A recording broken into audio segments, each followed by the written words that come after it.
പറയാതെ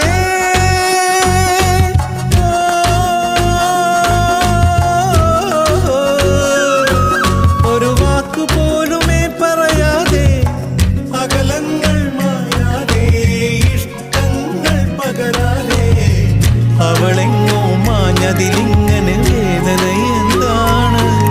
ആ പുണ്യ മനസ്സിൽ ഒളിച്ചു കിടന്നത് ആരുടെ പേരാണ്? അതിനുത്തരം എന്താണ്? പൊടിമീശ മുളക്കണ കാലം, ഇടനെഞ്ചിൽ ബാൻഡടി മേളം, പെരുന്നാളിന് പള്ളിയിലെത്തിയതെന്ത് കൊതിച്ചാണ്? അന്നാ വഴി വരവിന് കാരണം അവളുടെ കരിനീല കണ്ണ്, അവളൊരു ക്രിസ്ത്യാനി പെണ്ണ്. പൊടിമീശ മുളക്കണ കാലം, ഇടനെഞ്ചിൽ ബാൻഡടി മേളം.